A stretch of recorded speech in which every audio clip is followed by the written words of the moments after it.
আসসালামু আলাইকুম ওরহমতুল্লাহি ওবরাকাতুহু। আলহামদুলিল্লাহি রব্বিল আলামিন, নাহমাদুহু ওয়া নুসাল্লি আলা রাসূলিহিল কারীম নবিয়িনা মুহাম্মাদিন ওয়া আলা আলিহি ওয়া আসহাবিহি আজমাইন। শুরু হচ্ছে শব্দে শব্দে দর্সে কোরআনের আজ ২২ পর্ব, ২২তম পর্বে আজ আমরা সূরা আল আদিয়াত তেলাওয়াত করব এবং এরপরে মাখরাজ, মাদ এবং গুন্নার পরিচয় লাভ করব। এরপরে শব্দের অর্থ এবং এর সাথে হাদিসের সাথে সম্পর্কিত রাসূলুল্লাহ সাল্লাল্লাহু আলাইহি ওয়াসাল্লামের স্বর্ণালী উপদেশসমূহ ১ ঘন্টার এই দর্সে জানার চেষ্টা করব ইনশাআল্লাহ বিইذনিল্লাহ ওয়া মা তাওফীকি ইল্লা বিল্লাহ। তাহলে শুরু হচ্ছে ২২ পর্ব সূরা আল আদিয়াত। أعوذ بالله من الشيطان الرجيم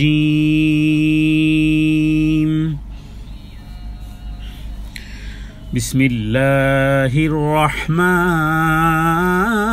الرحيم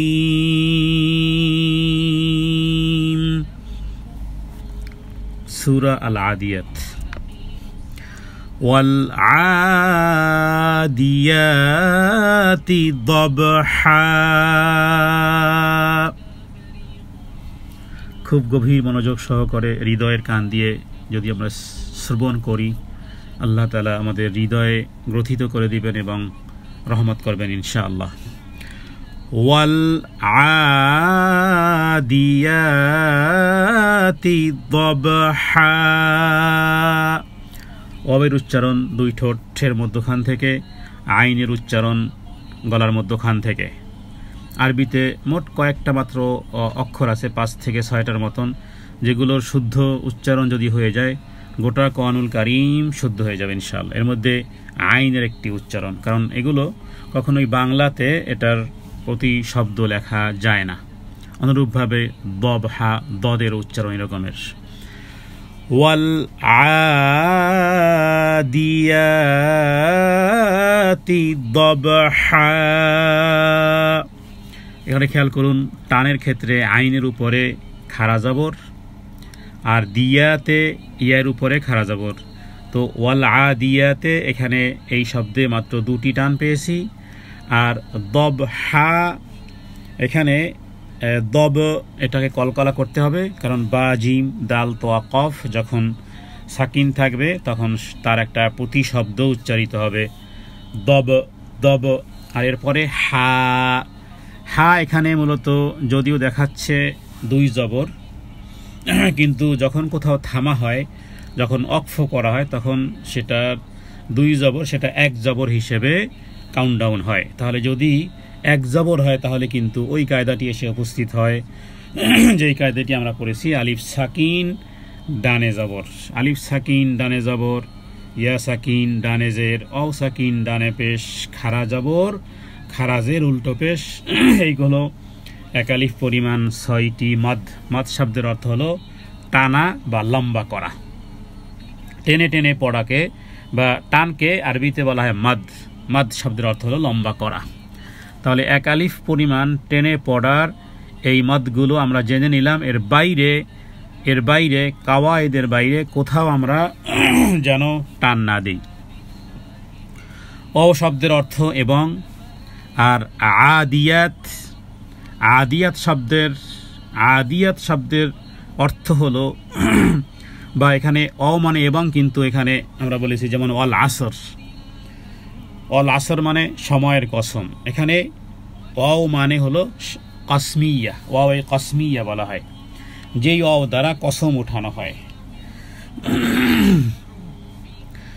আদিয়াত অর্থ যারা দৌড়ায়। কি দৌড়ায় সেটি কিন্তু এখানে বলা হয়নি। হ্যাঁ, মানে যদিও অনেক তাফসীরকারকগণ এখানে ঘোড়ার কথা উল্লেখ করেছেন, কারণ পরবর্তী আয়াতগুলো ওর যেই অবস্থা সেটি মোটামুটি ঘোড়ার কথাই বোঝানো যায়, কিন্তু কেউ কেউ ভিন্ন মত পোষণ করেছেন, বলেছেন ঘোড়াও হতে পারে, অথবা উটও হতে পারে, অথবা যেইগুলো আল্লাহর সন্তুষ্টির জন্য দৌড়ায়। সেটা মানুষ হতে পারে, সেটা পশু হতে পারে। সাধারণতভাবে যুদ্ধের জন্য ঘোড়া ব্যবহার করতে হয়, এবং ঘোড়ার আপনারা জানেন যে ঘোড়া আপনার যতগুলোই থাক না কেন জাকাত লাগবে না। গরুর জাকাত লাগবে, উটের জাকাত লাগবে, ছাগলের জাকাত লাগবে, ফসলাদি জমির ওসর লাগবে, স্বর্ণের জাকাত লাগবে, রৌপ্যের জাকাত লাগবে, টাকা পয়সা ব্যাংক ব্যালেন্স আছে জাকাত লাগবে। কিন্তু আপনার যদি 1000 ঘোড়াও থাকে, একটা ঘোড়ারও জাকাত লাগবে না। তো কেন ঘোড়ার প্রশংসা আল্লাহ তাআলা করেছেন এই সূরা আদিয়াতের মধ্যে? আর আদিয়াত শব্দের অর্থই হলো অভিযান। এই অভিযান যুদ্ধের অভিযান। তাহলে হলো অয় কসমিয়ার আদিয়া, আদিয়া শব্দের বহু বচন হলো আদিয়াত। তো যারা দৌড়ায়, হ্যাঁ কিসে দৌড়ায়? যদিও তাফসিরে দেখবেন যে ঘোড়া লেখা আছে, কিন্তু এক্স্যাক্টলি অর্থ আমরা যেহেতু এখানে শিখতেছি, অতএব আমাদের আর একটু ব্যাপক জানতে হবে। তরজমাতুল কোরআন বলেন, তাফসিরগুলো দেখলে দেখবেন যে সেখানে ঘোড়া উল্লেখ করা আছে, কিন্তু এক্স্যাক্টলি অর্থ হলো যে যারা দৌড়ায়, বাস এতটুকুই। দবহান ঊর্ধ্বশ্বাসে দৌড়ায়, হ্যাঁ যারা দৌড়ায় ঊর্ধ্বশ্বাসে তাদের কসম করেছেন। এখানে কিন্তু শব্দগতভাবে ঘোড়ার কথা নেই, হ্যাঁ হাতির কথা নেই, উটের কথা নেই, কিন্তু অধিকাংশ তাফসীরকারকগণ তারা বলেছেন যে কসম ঊর্ধ্বশ্বাসে ছুটে যাওয়া অশ্বরাজির বা ঘোড়াগুলোর, হ্যাঁ ঊর্ধ্বশ্বাসে যেগুলো অশ্বসমূহ যেগুলো দৌড়ায় সেগুলোর, কিন্তু ঘোড়ার কিন্তু শব্দ এখানে কিন্তু নেই। তাহলে হলো কসমিয়া, আর আদিয়া, আদিয়া বহু বচন যারা দৌড়ায়। তবে সাহাবা এবং তাবেঈগণের অধিকাংশই বলেছেন এর দ্বারা মূলত আসলে ঘোড়া, আবার কেউ কেউ বলেছেন ঘোড়াও হতে পারে, উটও হতে পারে। কারণ দবহা শব্দ দ্বারা মূলত কিছুটা বোঝা যায় ঊর্ধ্বশ্বাসে যারা দৌড়ায়। তো এটা মোটামুটি ঘোড়ার সাথে মোটামুটি মিলে আর কি। আর দবহা অর্থ এটাও হয় যে যারা রেশা আওয়াজ দিয়ে দৌড়ায়। আর এর তাফসিরে দেখা যায় যে পৃথিবীতে দুইটা প্রাণী আছে যারা এই জাতীয় আওয়াজ করে, যেমন ঘোড়াও কিন্তু আওয়াজ করে, আবার কুকুরও কিন্তু আওয়াজ করে। তো এই ক্ষেত্রে দৌড়াবার সময় এক ধরনের আওয়াজ, এটা আসলে মূলত দ্রুত শ্বাস প্রশ্বাস নেয়ার কারণে এই রকমের আওয়াজ করে। যেহেতু ঊর্ধ্বশ্বাসে দৌড়ায়, এই কারণে শ্বাস প্রশ্বাস নেয়ার জন্য এই জাতীয় আওয়াজ বের হয়। আর গবেষণা করে দেখা গেছে যে ঘোড়ার সাথেই মূলত আসলে খাপ খায়। কিন্তু আলী রাদিয়াল্লাহু তাআলা আনহু থেকে, এরপরে ইবনে আব্বাস থেকে ভিন্ন ভিন্ন কিন্তু মত আছে। তো যে সমস্ত উট, এমনকি উটও কিন্তু এরকম আওয়াজ করে না, মানে ঘোড়া যেই রেশা রব করে, যে আওয়াজগুলো করে ঘোড়া, তো একমাত্র ঘোড়াই এই জাতীয় আওয়াজ করে। তাহলে আল্লাহ তাআলা এখানে ওই জিনিসের কসম করেছেন যেগুলো রেশা রব সহকারে দৌড়ায়। আমরা পূর্বের একটা আলোচনাতে বলেছিলাম যে কোরআনুল কারীম যে জীবন্ত ব্যক্তির সাথে খাপ খায়, এটা যে মৃত্যু ব্যক্তির সাথে যে খাপ নাই, বা মৃত্যু ব্যক্তি মারা গেলে যে তার উপরে যে কোরআনুল কারীমে পড়ার যেই ট্রেডিশন আমাদের দেশে, এটা একেবারে ম্যানুয়ালি বোঝানোর জন্য কেউ যদি সূরা আদিয়াত পড়ে এবং এর অর্থগুলো জানে, তাহলে বুঝবে যে ব্যাপার কি, মৃত্যু ব্যক্তির সাথে তো এর কোনো সম্পর্ক নেই। আর আসলে তো নেই, মৃত্যু ব্যক্তি যিনি মারা গেছেন তাকে ঘিরে কোরআনুল কারীম পাঠ করা, কোরআন খতম করা, এটা আমরা পূর্বে দর্শে বলেছিলাম যে এটা হলো একটা মৃত্যু ব্যক্তির সাথে হাস্যরস্য খেলা। কারণ আপনি এই সূরাটি শুরু থেকে নিয়ে শেষ পর্যন্ত দেখবেন যে আয়াতের অর্থ কি, কসম সেই ঘোড়াগুলির যেগুলো রেশা রব সহকারে দৌড়ায়, তার খুরের আঘাতে আগুনের ফুলকি ঝরায়, অতর্কিত আক্রমণ চালায়, প্রভাতকালে সকালে যেগুলো ধুলে উড়ায়, হ্যাঁ তো এগুলোর সাথে মৃত্যু ব্যক্তির কি সম্পর্ক? হ্যাঁ, এগুলো জীবন্ত ব্যক্তির সাথে সম্পর্ক, এগুলো বুঝা, এগুলো থেকেও শিক্ষণীয় বিষয় আছে। তো কারণ হলো যে আল্লাহ তাআলা এই সূরায় এই জাতীয় একটা বিশেষ সামরিক অবস্থার কথা উল্লেখ করেছেন। হ্যাঁ, এর সাথে আরেকটি হাদিসের একটু মিল করে দিই, সেটা হলো সহিহ বুখারীতে একটা অধ্যায় আছে যে আমাদের সমাজে একটা কথা প্রচলিত আছে, অপয়া একটা কথা বলা হয়, অথবা যে নারী বন্ধা সাধারণতভাবে তাকে অপয়া মনে করা হয়। ইসলামে এই জাতীয় অপয়া অথবা আরও ম্যানি ওয়ার্ড বাংলাতে থাকতে পারে, আমার এই মুহূর্তে মনে আসতেছে না। একটি হাদিস থেকে জানা যায় যে এই অপয়া কথাটা, বা এটার ইংলিশ হোক অথবা আরও ম্যানি বাংলা ওয়ার্ড হোক, এটা দ্বারা যেটা আমরা বুঝি, মানে যার মধ্যে কোনো কল্যাণ নেই, হ্যাঁ মানে একেবারে যে অকল্যাণবিহীন, তো এই রকমের যদি কোনো ইসলামে কোনো বিষয় যদি থাকতো, নেই যদি থাকতো, তাহলে যেই নারী বন্ধা তা সে হতো অপয়া, আর যেই ঘোড়া দৌড়ায় না, মানে যুদ্ধের জন্য যেটা দৌড়ায় না, সেই ঘোড়া হতো অপয়া। কিন্তু যুদ্ধের জন্য ঘোড়া দৌড়ায়, হ্যাঁ, ঘোড়াকে দৌড়ানো যায়। অনুরূপভাবে বন্ধা নারীর মধ্যেও কোনো অপয়া বলতে কিছু নেই। মানে হাদিসটা হলো, যেমন বলা হয় না যে যদি আল্লাহ রোগ মুক্তির কোনো ব্যবস্থা রাখতেন তাহলে কালোজিরা খেলে মানুষ আর মারা যেত না, হ্যাঁ, এটার প্রতিষেধক হতো। তার মানে কি, কালোজিরা খেলেও মানুষ মারা যাবে। যদি প্রোটোকল থাকতো যে পৃথিবীতে কোনো মানুষ যদি মরতে না চায় তাহলে সে কালোজিরা খাক, হ্যাঁ, মানে হাদিসের উল্টোটা এরকমের আর কি। তো একই বিষয়, যদি অপয়া বলতে কোনো বিষয় থাকতো তাহলে থাকতো বন্ধা নারীর মধ্যে, কারণ সে কোনো সন্তান দিচ্ছে না। অনুরূপভাবে যেই ঘোড়া শুধু ঘাস খায়, যে দৌড়ায় না, বা যুদ্ধের জন্য যাকে কোনো কাজে লাগানো যায় না, সে হতো। কিন্তু না, অপয়া বলতে ইসলামে কোনো থট নেই, বাস।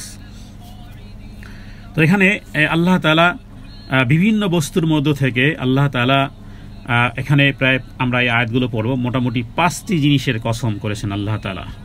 আর 5টি জিনিসের কসম করে আল্লাহ তাআলা সামরিক এই অশ্বের কথা, অথবা মানে অস্ত্র যুদ্ধক্ষেত্রে জীবন বিপন্ন হওয়া ঘোড়ার কথা বলা হয়েছে।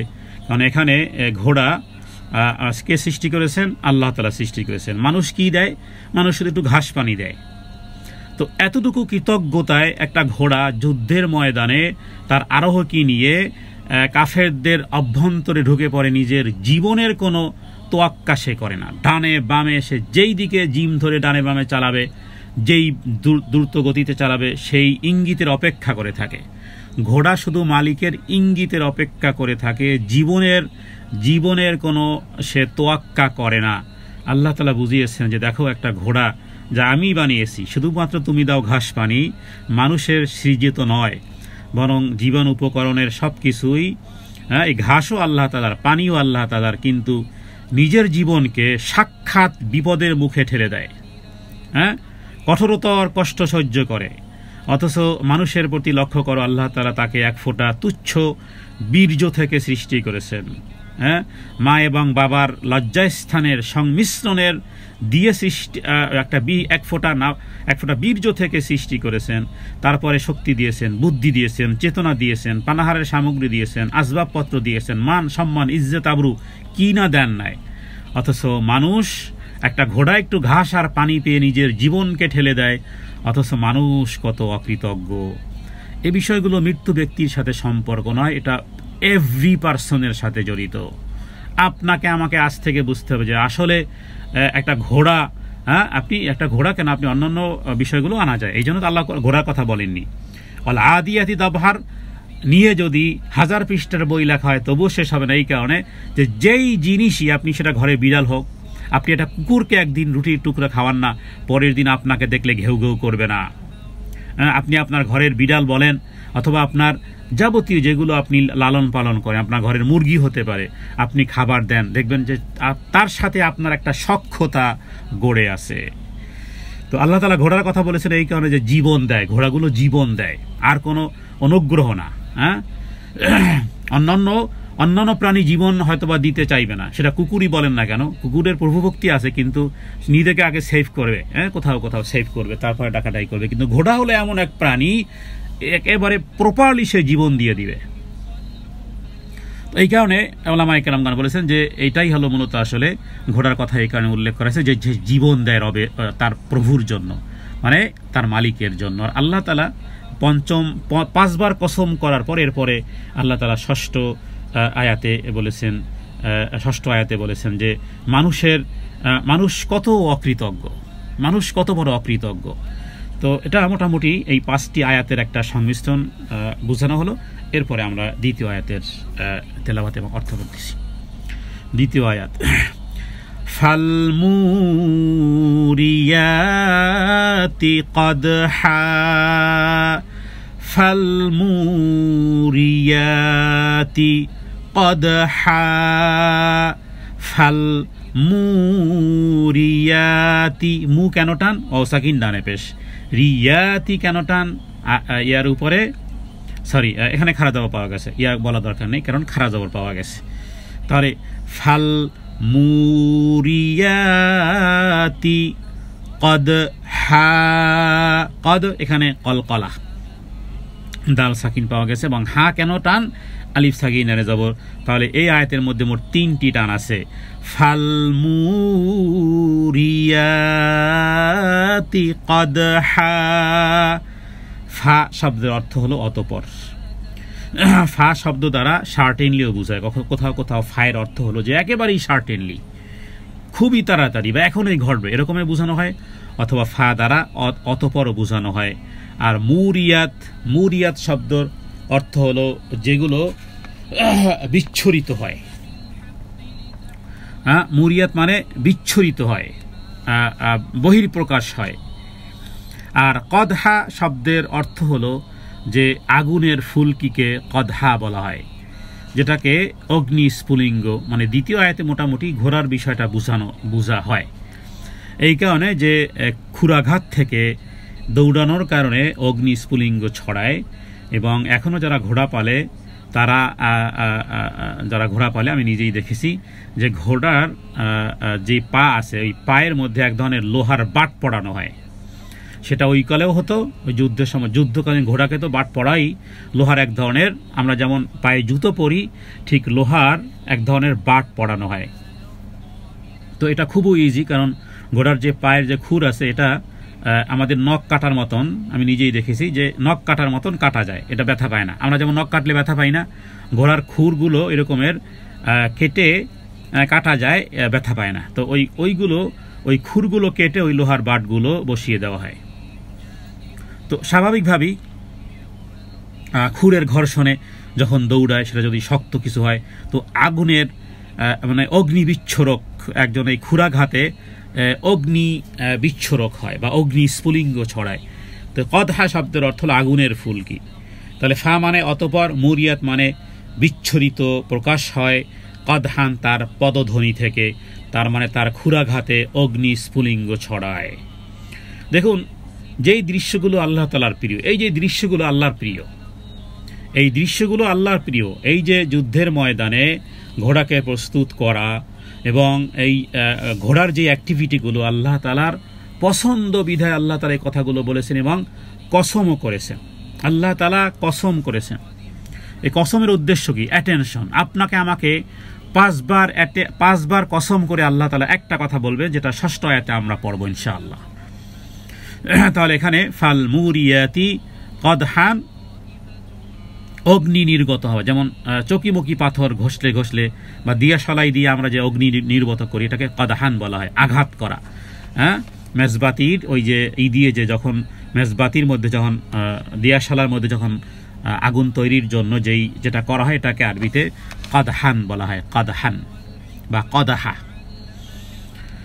তাহলে এখানে মূলত তাফসীর করা হয়েছে যে খুর দ্বারা আঘাত হয় এবং যে আগুনগুলো দাঁড়ায় সেই ঘোড়াসমূহের কসম যার খুরের ঘর্ষণে পাথর থেকে অগ্নি স্ফুলিঙ্গ বের হয়, যেমন চকিমকি পাথর ঘষলে বের হয়। তো এই দৃশ্যগুলো আল্লাহর প্রিয়। ইসলামের প্রথম যুদ্ধ রমজান মাসে হয়েছিল, 17ই রমজান। রাসূলুল্লাহ সাল্লাল্লাহু আলাইহি সাল্লাম 27টি যুদ্ধে অংশগ্রহণ করেছেন। রহমতের নবী, রহমাতুল লিল আলামিন। এই জন্য খুব বেশি নরম হওয়াটা ভালো না, কোথাও কোথাও গরম হতে হবে। এবং গরম হওয়াটা কার সাথে গরম হব? আল্লাহ তাআলা কোরআনুল কারীমে বলেছেন যে হে রাসূল, হে আল্লাহ রাসূল মুহাম্মদ রাসূলুল্লাহ আল্লাযীনা মাআহু আশিদ্দাউ আলাল কুফার, নবীর চরিত্র এবং নবীর সাথে যারা থাকবে এদের একটা চরিত্র আছে। মুমিনের একটা চরিত্র থাকবে। সেটা কি? সেটা হলো যে রুহামা উবাইনাহুম, রুহামা তারা পরস্পরের মধ্যে আন্তরিকতায় ভরপুর, কিন্তু কাফেরের বেলায় তারা খুবই দৃঢ় কঠোর। এই চরিত্র আমাদের মধ্যে নেই। আমরা মুমিনদের জন্য সামান্য চুন কি পান থেকে চুন খসলে আমরা একেবারে হট মেজাজ হয়ে যাই, কিন্তু দেখা যায় বিধর্মীদের সাথে আমরা অনেক সখ্যতা রাখি। মনে করি তাদের আচার আচরণ ভালো, তাদের ড্রেস ভালো, তাদের শিক্ষা দীক্ষা ভালো, তাদের সব কিছু ভালো হোক, কিন্তু নিচে আছে জিরো। আর একজন মুমিন রিক্সাওয়ালা হোক, একজন মুমিন যত একেবারে নিচুর জীবনযাপন করুক না কেন, কালিমার জ্ঞান তার আছে, আল্লাহ তাআলার কাছে এই জাতীয় লা ইলাহা ইল্লাল্লাহ ব্যক্তি যতক্ষণ পর্যন্ত থাকবে আসমান জমিন ধ্বংস হবে না। অতএব এই ক্যাটাগরিগুলো বুঝতে হবে, হৃদয়ঙ্গম করতে হবে যে আসলে আল্লাহ তাআলা এই যুদ্ধের এই জাতীয় ঘটনা বলার দ্বারা এটাও বুঝিয়েছেন যে রাসূলুল্লাহ সাল্লাল্লাহু আলাইহি ওয়াসাল্লাম কাফেরদের প্রতি কঠোর, সাহাবায়ে কেরাম কাফেরদের প্রতি কঠোর। সেই কঠোরতার একটা লেয়ার আছে। ব্যক্তিগতভাবে আমরা কোনো কাফেরের সাথে কঠোরতা অবলম্বন করবো, কিন্তু কাফেরের গোষ্ঠীর সাথে, তাদের ধ্যান ধারণার সাথে, তাদের জ্ঞান গবেষণার সাথে, তাদের প্রোগ্রামের সাথে, তাদের ধর্মীয় কেন্দ্রিক যে সমস্ত দিবসগুলো আছে এগুলোর সাথে যদি আপনি কঠোরতা না হন তাহলে ওই একাকার হয়ে গেল। অথচ আল্লাহ তাআলা ওই সূরা ফাতহের মধ্যে আপনি পাবেন যে মুহাম্মাদুর রাসূলুল্লাহ আল্লাযীনা মাআহু, তাদের সাথে মুহাম্মদ সাল্লাল্লাহু আলাইহি সাল্লামের সাথে যারা আছে, আশিদ্দাউ আলাল কুফফার, কাফেরদের প্রতি কঠোর, রুহামাউ বাইনাহুম, কিন্তু পরস্পরের প্রতি সহানুভূতি, মানে মুমিনদের সাথে তার সখ্যতা বেশি। এই চরিত্র আপনাকে আমাকে গ্রহণ করতে হবে। এখন কিভাবে করবেন সেটা আপনি আপনার জ্ঞান বিবেক বুদ্ধি বাড়াবেন, তাহলে বুঝতে পারবেন যে আসলে কি আমি আয়াতের ক্যাটাগরির মধ্যে আসি কিনা। জি, তাহলে ফাল মুরিয়াতি কদহা দ্বারা, অতঃপর যারা ক্ষুরাঘাতে অগ্নি স্ফুলিঙ্গ ছড়ায়, আয়াতের মধ্যে মোট 3টি টান আছে। আয়াত নম্বর 3, ফাল মুগীরাতি সুবহা, ফাল মুগীরাতি সুবহা, ফা মানে অতঃপর, মুগী কেন টান? ইয়া সাকিন ডানে জেরের কারণে টান হয়েছে। ফাল মুগীরাতি, রয়ের উপরে কেন টান? রয়ের উপরে খাড়া জবর কারণে। তাহলে ফাল মুগীরাতি 2টি টান, ফাল মুগীরাতি সুবহা, সুব এখানে কলকলা, তার মানে আওয়াজটা সুবহা নয়, বরং সুব প্রতি শব্দ যেন আসে, প্রতি ধ্বনি যেন আসে। আর হা কেন টান? আলিফ সাকিন ডানে জবরের কারণে টান হয়েছে। তাহলে এখানে কিন্তু সবগুলো কিন্তু কসম। এই যে ওয়াল আদিয়াতি, তার মানে কসম, উর্দু শ্বাসে ছুটে যাওয়া অশ্বরাজির। ফাল মুরিয়াতি কদহা, কসম যারা ক্ষুরাঘাতে অগ্নি স্ফুলিঙ্গ ছড়ায়। ফাল মুরিয়াতি সুবহা, কসম সেই জিনিসের যারা প্রত্যুষে হানা দেয় বা হঠাৎ সকালে আক্রমণ করে। কারণ ফা মানে কসম অথবা ফা মানে অতঃপর। মুগীরাত শব্দের অর্থ হলো অভিযান, মুগীরাত শব্দের অর্থ আক্রমণ। হ্যাঁ, অতর্কিত আক্রমণকে মুগীরাত, ভাবতেও পারেনি আক্রমণ। সুবহা প্রভাতকালে, সকালে, প্রভাতে আক্রমণকারী ওই জাতীয় ঘোড়া সমূহের। আমরা আগেই বলেছি যে আল্লাহ তাআলা ঘোড়ার বিষয়ে এত কেন বলতেছেন? এই কারণে যে ঘোড়া সামান্য ঘাস আর পানি দেই, আর কিছুই দেই না।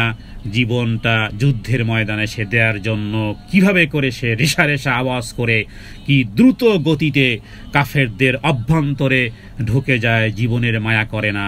কারণ তার পিঠে যে বসে আছে সে তারে ঘাস আর পানি দেয়। এবার আল্লাহ কি আমাদেরকে শুধু ঘাস আর পানি দেন কিনা? হ্যাঁ, এতটুকুই কি আছে নাকি আরো কিছু আছে? এই কথাটা আল্লাহ তাআলা অ্যাটেনশন চাচ্ছেন 5 জিনিসের কসম করার পরে 6ষ্ঠ আয়াতে কিন্তু কথাটা আল্লাহ বলেছেন। তাহলে ফাল মুগীরাতি সুবহা, এটা আরবে এক ধরনের একটা নীতিমালা ছিল যেটা আমাদের দেশেও নাই। রাতের বেলায় র্যাব এসে ধরে, রাতের বেলায় লোকজন এসে ধরে। ডাকাতদেরও একটা নীতিমালা ছিল, এরা রাত্রে আক্রমণ করে, সকালে আক্রমণ করত। যুদ্ধ যে আমার শত্রু তার বাড়িতেও হামলার জন্য সকাল পর্যন্ত অপেক্ষা করত। হ্যাঁ, রাতের আধারে বের হতো, অপেক্ষা করত। যখনই সকাল হয়ে যেত তখনই, মানে উজ্জ্বল হওয়ার আগেই সকালবেলা একেবারে ওই সময় আক্রমণ হতো। এটা একটা যুদ্ধের কৌশল ছিল। এখান থেকে কাফেরদের নীতিমালাও আছে। হ্যাঁ, এমনকি রাসূলুল্লাহ সাল্লাল্লাহু আলাইহি সাল্লাম কোথাও যুদ্ধের জন্য গেলে অপেক্ষা করতেন, বলতে যে দেখো কোনো আজানের আওয়াজ আসে কিনা। যদি আজানের আওয়াজ আসে এই বস্তি থেকে, কারণ অপরিচিত, হ্যাঁ, গুগল ম্যাপের মাধ্যমে তার ওইভাবে ফাইন্ড আউট করা সম্ভব না। দেখো যে কোনো আজানের আওয়াজ আসে কিনা। আজানের আওয়াজ এসেছে, বাস পাশ কেটে চলে যাও। আর যদি আজানের আওয়াজ না আসে তাহলে এটা মুসলিম জনপদ নয়। তো যাই হোক, কাফেরেরাও রাত্রে আক্রমণ করত না, সকালের অপেক্ষা করত। তো ইসলামের যুদ্ধগুলো, অনেক যুদ্ধগুলো এইভাবে সকালে আক্রমণ হয়েছে। তো এই সকালের কথা আল্লাহ তাআলা বলেছেন। আর সকালের যে বরকত, সুবহানাল্লাহ, সকালের যে বরকত, যুদ্ধেরও বরকত আছে, কাজেরও বরকত আছে। আপনার দূর দূরান্তে যেতে চান, সকালেই তৈরি হন। দূর দূরান্তে যেতে চান, হ্যাঁ, আগেকালে আমরা দেখতাম যে মানুষ 10-12 কিলোমিটার দূরে গিয়ে কোর্টের হাজিরা দিতে হতো, ফজরের আগেই রওনা হয়েছে। হাল চাষ যারা করে আপনারা জানেন 8টা-9টায় কেউ ঘুম থেকে ওঠে না। 8টা-9টায় যারা ঘুমে উঠবে এরা দুনিয়াও হারাবে, আখেরাতও হারাবে, মনে রাখবেন। দুনিয়াও শেষ, দুনিয়াও 000, আখেরাতও 000। কার জন্য? যে সকাল 8টা 7টা 8টায় ঘুম থেকে ওঠে, ওর কিচ্ছু নেই, ওর দুনিয়াও নেই, ওর আখেরাতও নেই। যারা দুনিয়া কামাতে চায় এদেরও সকালে উঠতে হবে। দূর দূরান্তে যেতে চান সকালে রওনা করেন। হ্যাঁ, ছোটকালে বাবার হাত ধরে হেঁটেছি 4 মাইল 5 মাইল 6 মাইল, ফজরের আগে রওনা দিয়েছি। জিজ্ঞেস করলাম যে কীভাবে এত তাড়াতাড়ি চলে আসলাম? বরকত একেবারে সচক্ষে দেখেছি। তো সকালবেলা দূর দূরান্তে যেতে চান সকালেই প্রস্তুত হন, দেখবেন যে কাজে বরকত। যেই নারীরা সকালে একেবারে ফজরের পরে বা প্রত্যুষে উঠে যারা রান্নাবান্নার কাজ যদি বেশি থাকে, বেশি লোককে খাওয়াতে হবে, সকালবেলা কাজ শুরু করেন, দেখবেন যে 2 ঘন্টায় আপনার সারা যেই রান্না হয়েছে হতে পারে আপনি 5 ঘন্টায় করতে পারতেন না। হ্যাঁ, ট্রাই করে দেখেন কথার সত্যতা আছে কিনা।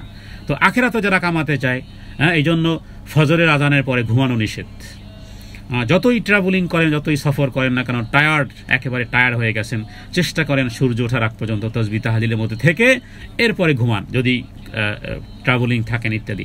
তো সকালের বরকত এটা একটা ভিন্ন বরকত, একটা জান্নাতি নিয়ামত বলা যেতে পারে।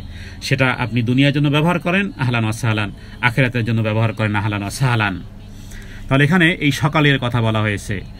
ফালমুগীরাতি সুবহা, প্রভাতে যারা হানা দেয়, সকালে হঠাৎ আক্রমণ চালায়। এরপরে 4র্থ আয়াত, ফাআসারনা বিহি নাকআ, ফাআসারনা বিহি। দেখুন এই দুটি শব্দের মধ্যে মাত্র একটি টান, ফাআসারনা বিহি, হায় খারাজের, কিন্তু ফাআসারনা এরকম সুর করে পড়লে শুধু ভুল আর ভুলই হবে, টান নেই, অনসানটিও টান দেওয়া যাবে না। ফাআসারনা বিহি নাকআ, নাকো এখানে কলকলা, আর কেন আলিফ সাকিন ডাইনে যাব। তাহলে এই আয়াতের মধ্যে মাত্র 2টি টান, এর ব্যতীত আর কোথাও টান দেওয়া যাবে না। ফাআসারনা বিহি নাকআ, অন্য কোথাও টান দিবেন না। ফাআসারনা বিহি, ফা মানে অতঃপর। এখানে সারনা শব্দের অর্থ হলো যেগুলো বাতাসে উড়ে বেড়ায়, বিহি মানে এভাবে করে, নাকআ ধুলাবালি। কেন? এই ঘোড়া যেইভাবে দ্রুত গতিতে চলে, যুদ্ধের ময়দানের জন্য যেভাবে করে রেশারব দিয়ে দিয়ে দিয়ে দিয়ে যেভাবে ঊর্ধ্ব গতিতে ছুটে চলে, ঊর্ধ্ব গতিতে চলার কারণে সেটা গাড়ি বলেন, সেটা মানুষ বলেন, ঘোড়া বলেন, আপনি যদি পাথরের রাস্তা দিয়েও চলেন দেখবেন যে পাথরের কণাগুলো ছুঁড়ে ছিটে যাচ্ছে, আগুনের ফুলকি বের হচ্ছে, ধুলো দিয়ে উড়ালেও সেগুলো ধুলি ধূসরিত হয়ে যায়। হ্যাঁ, ধুলোর মধ্যে যদি খুব বেশি জোরে ড্রাইভিং করেন, পানির মধ্যে যদি বেশি জোরে ড্রাইভিং করায়, পানি চতুর্দিকে ছিটে বেড়ায়। এটাকেও আল্লাহ তাআলা বলেছেন যে যেগুলো ধুলোবালি এভাবে করে উড়ে বেড়ায়, আর সেই সময় ধুলি উড়ায়। জানেন যুদ্ধের জন্য এই ধুলি উড়ানো, যুদ্ধের জন্য ধুলি উড়ানো, যুদ্ধের জন্য সামান্য ধুলিও যার কদম মোবারকে লাগবে, একটি হাদিস থেকে জানা যায় আল্লাহ তাআলা জীবনের গুনাহ মাফ করে ফেলবেন। কারণ এই ধুলি কোনো সাধারণ ধুলি নয়, এই ধুলি যুদ্ধের জন্য, ইসলামের জয়ের জন্য, কালিমাতুল্লাহিল উলিয়া, আল্লাহর কালিমাকে বুলন্দ করার জন্যই এই ধুলিও মোবারকময়, এই ধুলিও প্রশংসিত। কোরআনুল কারিমে এই ধুলোরও বর্ণনা এসেছে। সুতরাং কোরআনুল কারিমের সাথে রবের দিকে প্রত্যাবর্তনের, রবের দিকে যাওয়ার যেই কোনো ওয়ে হবে, সেটা দুনিয়ার জড়বস্তু আর জড়বস্তু থাকবে না। যেভাবে করে একটা মাটির জিনিস রং করার মাধ্যমে সেটা 1000 টাকায় বিক্রি, আসলে ওটার ম্যাটেরিয়াল মাটি। হ্যাঁ, শাপলা চত্বরে, তারপরে বিভিন্ন টিসি এরিয়াতে, বিশ্ববিদ্যালয় এরিয়াতে দেখবেন যে মাটির অনেক জিনিস দাঁড় করানো আছে, মাটি, কিন্তু বিভিন্ন রং চুং করে এটার দাম অনেক বেড়ে গেছে। মাটির দাম বাড়লো কেন? রঙের কারণে মাটির দাম বেড়েছে। রেহালের দাম বাড়লো কেন? মানুষ রেহাল পড়ে গেলেও চুমু খায়। হ্যাঁ, চুমু খাওয়ার বিষয়টি ভিন্ন একটা মাসালা, কিন্তু রেহালের দাম কেন বাড়লো? রেহালের দাম বেড়েছে এই কারণে যেহেতু তার উপর কোরআনুল কারিম রাখা হয়।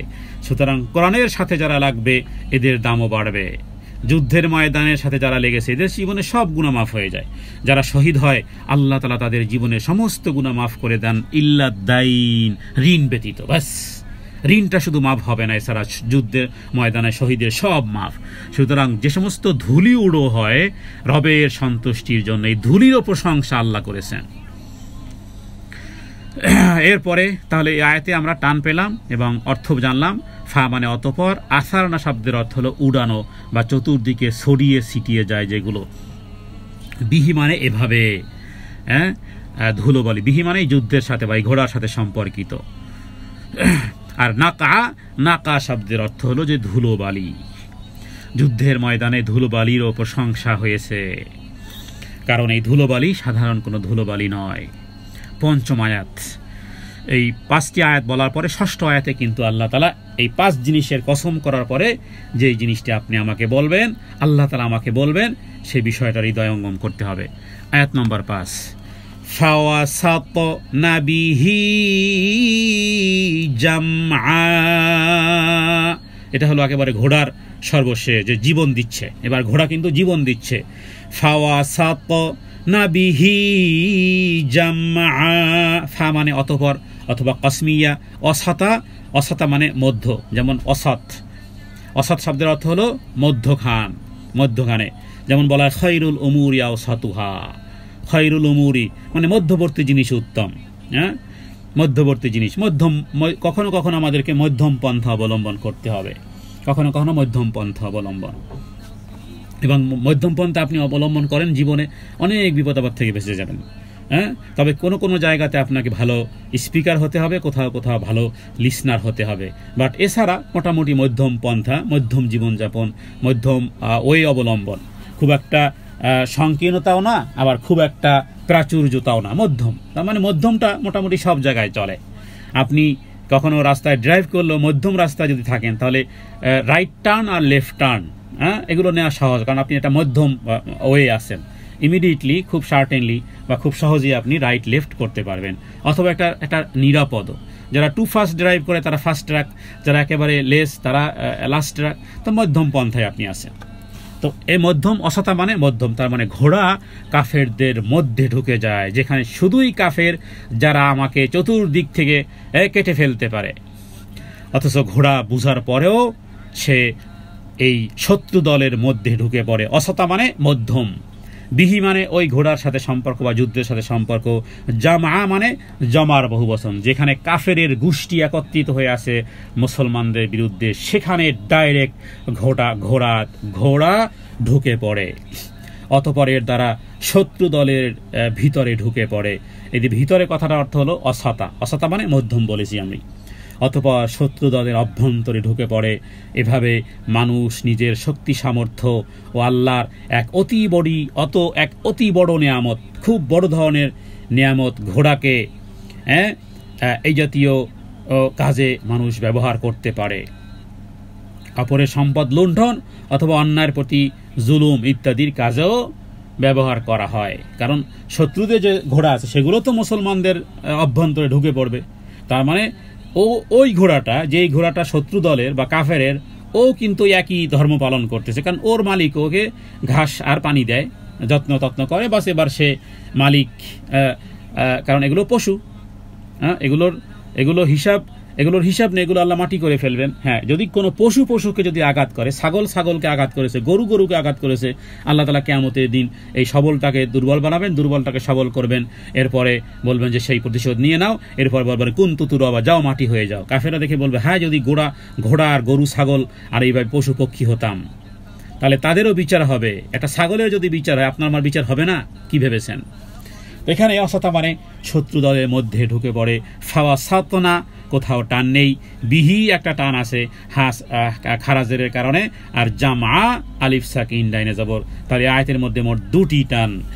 ফাওয়াসাতনা বিহি জামআ, ফাওয়াসাত কোথাও টান নেই। বিহি, ফাওয়াসাতনা বিহি টান আছে, লম্বা টান দেন। টান নেই, একটু টান দিতে পারবেন না। ফাওয়াসাতনা বিহি জামআ, জমা, জমা মানে বহুবচন, জমা মানে একাধিক লোককে বলা হয় জমা। যেমন ওয়াহেদ, ইসনাইন, এক, দুই, এরপরে কি ইসলামে তিন, জমা, তিনজন মানুষকে বলা হবে জমা। তার মানে জমায়েত হয়েছে, দল, দল হয়ে গেছে। তিন থেকে নিয়ে 10 লক্ষ হলেও সেটা ওই জমাই হয়। 3 হলো বহুবচন, আরবিতে 3 হলো বহুবচন, যেটাকে আরবিতে বলা হয় জমা। সেই বহুবচনটা 10 কোটি মানুষের জন্য জমা হতে পারে, অথবা 3 বা 3-এর অধিক হলে এটাকে জমা বলা হয়। আর এখানে এই জমা মানে শত্রু দল, যেখানে শত্রুরা বসবাস করতেছে, সেখানে এই ঘোড়া ঢুকে যাচ্ছে। তাহলে এখানে 5টি কসম পূর্ণ হয়ে গেছে। আল্লাহ তাআলার অ্যাটেনশন আল্লাহ তাআলা এভাবে দিচ্ছেন যে কসম সেই ঘোড়াগুলির যারা রেশারব সহকারে দৌড়ায়, তারপর খুরের আঘাতে আগুনের ফুলকি ঝরায়, তারপর অতর্কিত আক্রমণ চালায় সকালবেলা, তারপরে সময় ধুলো উড়ায়, এবং এ অবস্থায় যে কোনো জনপদের ভিড়ের মধ্যে ঢুকে পড়ে। এবার আল্লাহ তাআলা বলতেছেন 6ষ্ঠ আয়াতে অ্যাটেনশন আল্লাহ তাআলা 5 জিনিসের পরে, যে একটা ঘোড়া শত্রু দলের মধ্যে ঢুকে পড়ে, শত্রুরা না ঘোড়ার আস্থা রাখতে চাইবে, না আরোহীকে আস্থা রাখতে চাইবে, কারণ সে তো শত্রু, সে তো চাইবে আগে ঘোড়াটাকে হত্যা করতে। কারণ ঘোড়া হত্যা হলেই মানুষ উপর থেকে নিচে পড়ে যাবে, ধরাশায়ী করাটা সহজ। তাহলে ঘোড়ার উপর আরোহীকে হত্যা করার জন্য প্রথম পদক্ষেপ কি থাকবে? ঘোড়াটাকে হত্যা করা, ঘোড়ার পা কেটে দেওয়া। ঘোড়ার পাগুলোর কোন একটা কেটে দিলে ঘোড়া চিৎপটাংয়ের সাথে মানুষও চিৎপটাং, আর তাকে ধরাশায়ী করা সম্ভব। এত কিছু জানার পরেও সেই ঘোড়াটা নিজের জীবন দেয়, একটু সাধারণত ঘাস আর পানির কারণে। এবার আল্লাহ তাআলা বলেছেন যে হে মানুষ, নিশ্চয়ই তোমরা তোমাদের রবের প্রতি অকৃতজ্ঞ। ইন্নাল ইনসানা লিরাব্বিহি লাকানুদ। ইন্নাল ইনসানা লিরাব্বিহি লাকানুদ। ইন্না অজীব গুন্না, কোনো টান নেই। একফা গুন্না, নুন সাকিনের পরে সিন এসেছে, তাহলে ইন্নাল 2টি গুন্না। আর সা কেন? খারা জবর পাওয়া গেছে। ইন্নাল ইনসানের মধ্যে 2টি গুন্না আছে, একটি টান আছে, খেয়াল করুন। ইন্নাল অজীব গুন্না হয়ে গেছে, একফা গুন্না হয়ে গেছে, সানা খারা জবরের টান হয়ে গেছে। এরপরে লিরাব্বিহি, হা নিচে খারিজের আছে, শুধু একটি টান হবে। লাকানুদ কেন টান দিলাম? অসাকিন ডানে পেশ পাওয়া গেছে। তাহলে এই আয়াতের মধ্যে 3টি টান আছে, 2টি গুন্না আছে। ইন্না শব্দের অর্থ হলো নিশ্চয়ই, যেমন আমরা বলি না ইন্নাল হামদালিল্লাহ, মানে কি নিশ্চয়ই সমস্ত প্রশংসা আল্লাহ তাআলার। শাইখদের বা আলেমদের মুখে খুতবা শুনবেন, মক্কার ইমামের খুতবা শুনবেন, মদিনা ইমামের খুতবা শুনবেন, দেখবেন শুরু করেছে ভাবে ইন্নাল হামদালিল্লাহ, মানে কি নিশ্চয়ই যাবতীয় প্রশংসা আল্লাহ তাআলার। তাহলে ইন্না, আন্না, উন্না এগুলো অর্থ হলো নিশ্চয়ই, নিশ্চয়ই, অবশ্যই। ইনসান মানে কি? মানুষ। আপনারা এই শব্দটির সাথে পরিচিত, কারণ এই শব্দটি পূর্বে অনেকবার গেছে। ইনসান মানে মানুষ, নাস মানে মানুষ, ইনসান মানে মানুষ, নাস মানেও মানুষ, ইনসান যেমন আমরা ইনসান, জিন ও ইনসান। ইয়া মাশারাল জিন্নি ওয়াল ইনসি, আল্লাহ তাআলা গোটা সমগ্র মানব জাতিকে বলেছেন ইনসান, হে জিন এবং মানব, সূরা রহমানের মধ্যে আছে। ইনসান মানে কি? মানুষ। নাস মানেও লোক সকল হয়। এরপরে লি মানে জন্য বা প্রতি বা টু, লি রব্বিহি, রব মানে রব, হি মানে ওই রবের প্রতি, লি রব্বিহি তার রবের প্রতি, নিশ্চয়ই মানুষ তার রবের প্রতি। লাকানুদ, লা মানে অবশ্যই অবশ্যই, কুনুদ মানে অকৃতজ্ঞ, নিশ্চয়ই মানুষ তার রবের প্রতি বড়ই অকৃতজ্ঞ। যেখানে ঘোড়াকে একটু ঘাস আর পানি দিয়ে একটু রাখলেই যেই ঘোড়া জীবনটা পর্যন্ত দেয়, অভ্যন্তরে, শত্রু দলের অভ্যন্তরে ঢুকে পড়ে। অ্যাটেনশন আল্লাহ তাআলা নিয়েছেন যে দেখো একটা ঘোড়া, একটা প্রাণী যেটার সৃষ্টিকর্তা আল্লাহ তাআলা। এই ঘাস কার সৃষ্টি? পানি কার সৃষ্টি? তুমি শুধু একটু পরিবর্তন করে দিয়েছো। এই কারণে যদি সে তোমার প্রতি এত কৃতজ্ঞ থাকে, তাহলে মানুষের কি পরিমাণ কৃতজ্ঞ হওয়া উচিত? মানুষের কি পরিমাণ কৃতজ্ঞ হওয়া উচিত? সারাদিন যদি আলহামদুলিল্লাহ আলহামদুলিল্লাহ আলহামদুলিল্লাহ যদি পাঠ করা হয়, তবু কি মনে হয় হাজার লক্ষ কোটির এক ভাগও কি আমরা আদায় করতে পেরেছি? পারি নাই। একথা স্বীকার করতে হবে। তবুও রবের শিখানো দোয়া, হাদিসে বর্ণিত দোয়া, নবীজি বলেছেন কোনো ব্যক্তি যদি কোনো জিনিসের শুরুতে পড়ে বিসমিল্লাহ, শেষে পড়ে আলহামদুলিল্লাহ, সে যেন রবের যথাযথ প্রশংসা করলো। হ্যাঁ, বান্দার সামান্য এতটুকু অ্যাক্টিভিটি আল্লাহ কি পরিমাণ রেওয়ার্ড দিবেন। আলহামদুলিল্লাহ বলো বান্দা দুনিয়ার জীবদ্দশায়। হ্যাঁ, মৃত্যুর পরে কোরআন পাঠ করে কোনো লাভ নাই, সারা পৃথিবীর হুজুর খাওয়ায় কোনো লাভ নাই, হ্যাঁ, হাজার খতম মা বাবার নামে দিয়ে কোনো লাভ নাই, কারণ এটা হাদিসের সাথে মিলে না, এটা বেদাত।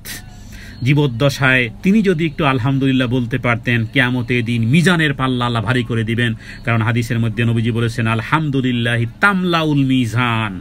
আরে ঝগড়া করার সময় কই আপনার?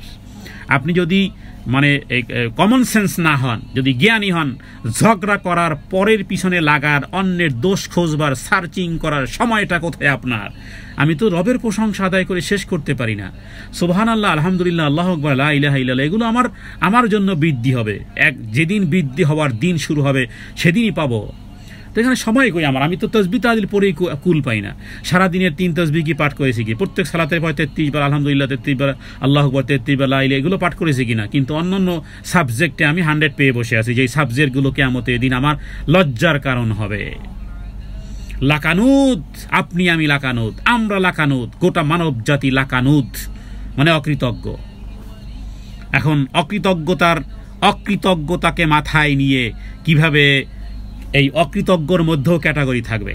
হ্যাঁ, কিছু মানুষ একেবারে যাদেরকে আমরা বলি নেমক হারাম, আর কিছু মানুষ আছে যে এর থেকে একটু ভালো, তার থেকে আরেকটু ভালো, তার থেকে আরেকটু ভালো। আমরা সবাই কিন্তু আসলেই লাকানুত। এটা মনে প্রাণে স্বীকার করতে হবে যে রব যত নিয়ামত ভোগ করেছি, কোনো নিয়ামতের শুকরিয়া কখনোই সম্ভবপর নয়। তারপর হাদিসে বর্ণিত সুন্নতি জীবনযাপন একটু পার করলেই আল্লাহ তাআলা 100-তে 100 মার্ক দিয়ে দিবেন। 50 ওয়াক্ত সালাত আদায় করতে কে বলেছে আপনাকে? 5 ওয়াক্ত সালাত আদায় করবেন, 50 ওয়াক্তের সওয়াব আল্লাহ তাআলা দিয়ে দিবেন। এত বড় শপথগুলো করার উদ্দেশ্যে শপথের পরে শপথ, শপথের পরে শপথ, মূল বিষয় মানুষ তার অকৃতজ্ঞতাই প্রকাশ করে। কুনুত বলতে মানুষ তাদের প্রতি অকৃতজ্ঞ। হ্যাঁ, হাসান বসরি তিনি বলেছেন যে কুনুতের আরেকটা সুন্দর অর্থ আছে। হ্যাঁ, সুন্দর একটা অর্থ, এই অর্থটা লিখে রাখতে পারেন যারা নিয়মিত ছাত্রী এখানের, তারা লিখে রাখতে পারেন যে কুনুতের আরেকটা শব্দ অর্থ সুন্দর। সেটা কি? সেটা আমাদেরও লিখে রাখা উচিত, মনের কালিমায় লিখে রাখা উচিত। সেটা হলো বিপদ স্মরণ রাখে, নেয়ামত ভুলে যায়। বিপদ স্মরণে রাখে। ইন্টারভিউ নেওয়া হলে আপা বলেন তো আপনার জীবনের দুঃখ কষ্ট। আরে আপা কি আর বলবো, গোটা জীবনে দুঃখ কষ্টে ভরে গেছে। অথচ মাথার উপরে ছাদ আছে, পায়ের নিচে জুতা আছে, ঘরে 2 দিনের খাবারও আছে। নবীজি বলেছেন যার ঘরে 1 দিনের খাবার আছে, যার ঘরে 1 দিনের খাবার আছে, পৃথিবীর যাবতীয় নিয়ামত যেন তার কাছে আছে।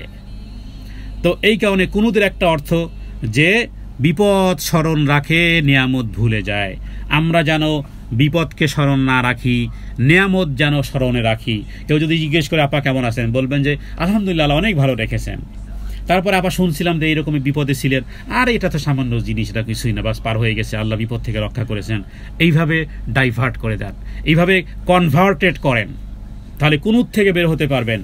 হাসান বসরি তিনি বলেছেন কুনুত অর্থ সেই ব্যক্তি, কুনুত মানে সেই ব্যক্তিকে বোঝানো হয়েছে যে বিপদ স্মরণে রাখে, 20 বছর আগের বিপদও ভুলে যায় না। হ্যাঁ, বিপদ স্মরণ রাখতে পারেন শুকরিয়া আদায়ের জন্য, কিন্তু এটা নয় বহিঃপ্রকাশ করার জন্য না। বিপদ স্মরণে রাখে, নেয়ামত ভুলে যায়, এ হলো কুনুত, এ হলো নেমক হারাম।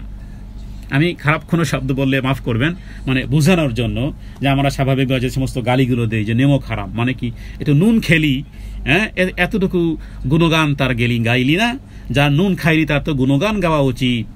একটা কুকুর যদি গুণগান গায়, একটা ঘোড়া, একটা গরু যদি গুণগান থাকে, তার মানে যে তাকে লালন পালন করে, যে তাকে খড়কুটো ঘাস পানি দেয়, তার প্রতি সে কতটা জীবন বিপন্ন করে, সে জীবন বিপন্ন করে। অথচ মানুষ কত অকৃতজ্ঞ, যে রবের প্রতি অকৃতজ্ঞ। আমরা এখান থেকে বের হওয়ার জন্য তাহলে এই আয়াতের শিক্ষা কি? শিক্ষা হলো আজ থেকে আল্লাহর নিয়ামতের বহিঃপ্রকাশ ঘটাবো, বলবো, ঠোঁটে উচ্চারণ থাকবে আলহামদুলিল্লাহি আলা কুল্লি হাল। আল্লাহ অনেক ভালো রেখেছেন। হতে পারে হসপিটালে, হতে পারে পেটে ক্ষুধা, হতে পারে যেই কোনো সিচুয়েশন হোক না কেন, আলহামদুলিল্লাহ। আল্লাহ তো জানেন আপনার পেটের ক্ষুধা, আল্লাহ তো জানেন আপনার দিল দিমাগে কি পরিমাণ টেনশন আছে। তারপরও রবের প্রশংসা, রব কি! মানুষের কাছে বিপদ আপদে কথা বললে মানুষের হৃদয় যদি গলে, আর আমার রব হলো রহমান, আমার রব হলো রহিম। রাহিম শব্দটি কোরআন কারিমে কতবার এসেছে জানেন? 122 বার। 122 বার পরম দয়ালু। কোরআন কারিমে কতবার? How many times in Quran? আর রাহিম ওয়ার্ড 122 টাইমস। 122 বার আর রাহিম শব্দটি কোরআনুল কারিমে এসেছে। যারা খাতা কলম ব্যবহার করেন তারা ছোট্ট ছোট্ট এই সমস্ত বিষয়গুলো লিখে রাখতে পারেন। তাহলে কুনুদ আমরা হব না, বরং কুনুদ হলো ওই ব্যক্তি যে ব্যক্তি বিপদ স্মরণ রাখে, নেয়ামত ভুলে যায়। আমরা নেয়ামত স্মরণে রাখবো, বিপদ ভুলে যাব। তো কুনুদ মানে ওই সমস্ত ব্যক্তি। আল্লাহ তাআলা যেন আমাদেরকে এই কুনুদ থেকে মুক্তি দেন, বরং আমরা হব শাকুর হব, কানুদ হব না। কানুদ থেকে বের হব, বরং আমরা হব শাকুর। আল্লাহ যেন আমাদেরকে শাকুর বানান, কৃতজ্ঞতাকারী বান্দা বানান। আমি এক কথাটা বারবার বলি, সূরা আরাফের আজকের খুলবেন সূরা আরাফ, যেখানে শয়তান চ্যালেঞ্জ করেছিল ডানে বামে চতুর্দিক থেকে হামলা করব। সর্বশেষ মিনিমাইজ করে শয়তান যে কথাটা বলেছে সেটার সাথে এটা রিলেটিভ। শয়তান বলেছে ডান থেকে হামলা করব বা বাম থেকে হামলা করব, সামনে পিছনে অধিকাংশ মানুষকে আপনি কৃতজ্ঞতাকারী বান্দা হিসেবে পাবেন না। এটা হলো সর্বশয়তানের একেবারে মিনিমাইজ করা ওয়ার্ড, যে কৃতজ্ঞতাকারী বান্দা পাবেন না। তাহলে এটার বিপরীত হন, তাহলে কি হলো? শয়তানের সাথে আপনি চূড়ান্ত যুদ্ধে আপনি বিজয় লাভ করেছেন, কারণ শয়তান আপনাকে অকৃতজ্ঞ বানাতে পারেনি। আরে জেনাবে বিচার, অন্যান্য যে সমস্ত গুনাহ বলেন, এগুলোর উপরে বড় গুনাহ হলো অকৃতজ্ঞ হওয়া। এটাকে রাসূলুল্লাহ সাল্লাল্লাহু আলাইহি ওয়াসাল্লাম সহিহ বুখারীতে কুফরি শব্দের সাথে উল্লেখ করেছেন এবং বলেছেন নারীরা অধিকাংশ জাহান্নামে যাবে এই কুফরির কারণে। কি কুফরি? অকৃতজ্ঞ। পুরুষের মধ্যে অকৃতজ্ঞ আছে, নারীদের মধ্যে অকৃতজ্ঞ বেশি আছে, হাদিস থেকে বোঝা যায়। সুতরাং দিনী বোন, আপনাকে সাবধান করতেছি, স্বামীর সংসারে যা পেয়েছেন শুধু আলহামদুলিল্লাহ বলে কুল পাবেন না। সেটা যেই পরিস্থিতি থাক না কেন, যতই কঠোর ব্যক্তি থাক না কেন, আলহামদুলিল্লাহ বলে দুনিয়ার জীবন পার করে যান, রবের কাছে পরিপূর্ণ রিওয়ার্ড পাবেন। তাহলে কানুত আমরা হব না, আমরা হব শাকুর। এরপরে পরবর্তী আয়াত, 7 নম্বর আয়াত, ওয়া ইন্নাহু আলা যালিকা লাশাহিদ। ওয়া ইন্নাহু, ইন্না অজীব গুন্না, হুতে এখানে উল্টো পেশ টান, তাহলে এখানে একটি গুন্না একটি টান। ওয়া ইন্নাহু আলা খারা জবর, যালিকা দালের উপরে খারা জবর টান, লাশাহিদ, হিদে কেন টান? ইয়া সাকিন ডানেজের কারণে। তাহলে বিষয়গুলো বারবার বলতেছি এই কারণে, যেহেতু টানের বিষয়গুলো, এবং যাতে করে আপনারা খুব সহজে ধরতে পারেন। ওয়া ইন্নাহু, ইন্না ওয়াজিব গুন্না, ওয়া ইন্নাহু আলা যালিকা লাশাহিদ। টানগুলো আশা করি স্পষ্ট হয়েছে আপনাদের কাছে। তাহলে শব্দের অর্থ আমরা বলেছিলাম নিশ্চয়ই হয়, অবশ্যই হয়, আবার কখনো কখনো কসমের জন্য ব্যবহার করা হয়। ইন্না শব্দের অর্থ নিশ্চয়ই, হু এটা একটা জমির, ইসমে জমির বলা হয়। হু মানে সে, হু মানে তিনি, হু মানে তাহারা ইত্যাদি ওর অর্থ হয়। তাহলে নিশ্চয়ই সে কে? এই মানুষ। এবার কিন্তু এই হু মানে ইনসান, হি মানে আপনি, হু মানে আপনি আমি, তার মানে নিশ্চয়ই সে। আলা মানে বিষয়, আলা মানে অতঃপর, আলা শব্দের অর্থ উপরও হয়, আলা অর্থ উপরও হয়। তো আলা অর্থ এখানে বিষয় হতে পারে অথবা অতঃপর হতে পারে। আর জালিকা শব্দের অর্থ যেমন দূরের জিনিসকে বলা হয় জালিকা। হ্যাঁ, যালিকা যেমন দূরে একটা কলম আছে, ওটাকে বলা হয় যালিকাল কলম, মানে ওই যে দূরের কলমটা। আবার যালিকা দ্বারা ইহাও হয়, ইহা উহা, এই ক্ষেত্রে যালিকা ব্যবহার করা হয়।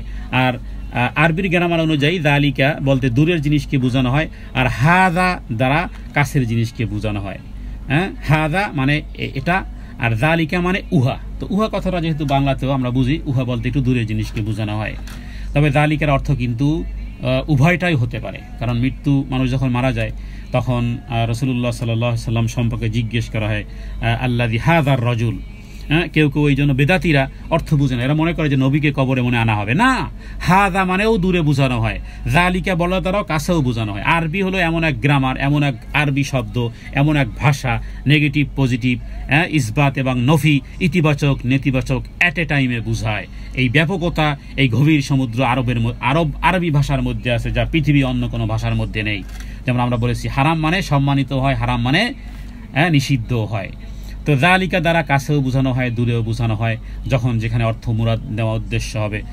আর লা শাহিদ মানে সাক্ষী, তার মানে নিশ্চয়ই মানুষ এর উপর নিজেই সাক্ষী, নিজেই তার কাজকর্মের বিষয়ে সাক্ষী থাকবে, নিজেই কাজকর্ম যা কিছু মানুষ করতেছে।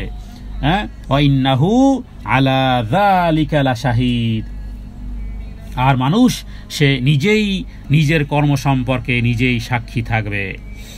তো এর দ্বারা মানুষ নিজেই বলতে নিজের মুখেও প্রকাশ করতে পারে, আবার কাজকর্মের মাধ্যমে প্রকাশিত হয়ে যেতে পারে। আর এর আরেকটি অর্থ হলো যে আল্লাহ তাআলা মানুষের এই অকৃতজ্ঞতার ব্যাপারে তিনিও সাক্ষী। কারণ মানুষ যে স্বয়ং নিজে যে অকৃতজ্ঞতার সাক্ষ্য দেয়, তো এই আয়াতে মূলত আসলে তার কাজকর্ম দেখেই বোঝা যায়। যতই আপনি বুঝান না কেন, ছাগলের মতন কান ছেড়ে দিবেন, হয়তো বা কিছুক্ষণ শুনে, কিন্তু এরপর আবার ভুলে যায়। যদিও এই ভুল হওয়াটাকে আল্লাহ তাআলা ক্ষমা করবেন, কারণ ভুল হওয়াটা শয়তান থেকে প্রকাশ হয়, ভুলে যাওয়াটা শয়তান থেকে প্রকাশ হয়। আবার কখনো কখনো ভুলে যাওয়া, যেমন কম জ্ঞানী হওয়া, সবাই তো আর এক্সেলেন্ট হয় না, সবাই আপনার কি বলে এই জ্ঞান বুদ্ধিতে মেধা প্রজ্ঞা সবাই অ্যাট এ টাইম হয় না, কেউ কেউ দুর্বলতা থাকে, সন্তানের মধ্যে কেউ একটু বোকা টাইপের হবে, এটাও তকদিরের ফায়সালা, এটাও তকদিরের ফায়সালা। কিন্তু তকদিরকে পরিবর্তন করার জন্য দোয়া আছে। হ্যাঁ, রাসূলুল্লাহ সাল্লাল্লাহু আলাইহি ওয়াসাল্লাম বলেন লা ইয়ারুদ্দুল কদার ইল্লা দোয়া, তোমার ভাগ্যে যা আছে শুধু ভাগ্যের দোষ দিলে হবে না, বরং দোয়া এমন এক জিনিস তোমার ভাগ্যকে পরিবর্তন করতে পারে। ভাগ্য মানুষের পরিবর্তন হয় না, তবে হয় কি দিয়ে? দোয়া দ্বারা পরিবর্তন হয়। অতএব দোয়া যদি আমরা সাথে রাখি, লাইসা আকরামা শাইউন ইনদাল্লাহি মিনাদ দোয়া, হাদিসের মধ্যে বলা হয়েছে যে আল্লাহ তাআলার কাছে সম্মানিত বিষয় হলো দোয়া। অতএব আমরা আমাদের কাজের সাক্ষী। ওয়া ইন্নাহু আলা যালিকা লা শাহিদ, শাহাদা, শাহাদা মানে কি? সাক্ষ্য প্রদান করা। ৮ নম্বর আয়াত, ওয়া ইন্নাহু লিহুব্বিল খায়রি লা শাদীদ, ওয়া ইন্নাহু, একই কায়দা, ওয়াজিব গুন্না এবং একটি টান পাওয়া গেছে উল্টা পেশের কারণে। লিহুব্বিল, কোথাও টান নেই, খায়রি টান নেই, লা শাদীদ ইয়া সাকিন দান জেরের কারণে টান হয়েছে। তাহলে এই আয়াতের মধ্যে দুটি টান একটি গুন্না, কিভাবে আবার শুনুন, ওয়া ইন্নাহু লিহুব্বিল খায়রি লা শাদীদ। লিহুব্বিল খায়রি কোথাও টান দেওয়া যাবে না, তাড়াতাড়ি পড়তে হবে। ওয়া ইন্নাহু, ও মানে এবং বা নিশ্চয়ই, ইন্নাহু মানে নিশ্চয়ই, ও মানে এবং, এবং নিশ্চয়ই সে, লিহুব্বিল, লা মানে জন্য, লা মানে ক্ষেত্রে, হুব শব্দের অর্থ হলো মহব্বত। মহব্বত শব্দটি আরবিতেও হয়, বাংলাতেও হয় মহব্বত। আমরা মহব্বত শব্দটা ব্যবহার করব।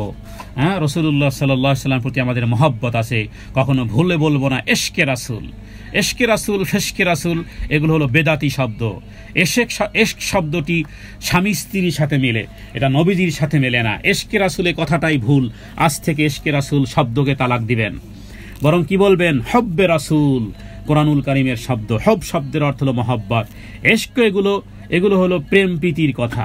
নবীজির সাথে এশকে রাসূলের কথাটাই ভুল, বরং আমরা বলতে পারি আমরা নবীজির সাথে মহব্বত রাখি, আল্লাহ তাআলার সাথে আমরা মহব্বত রাখি।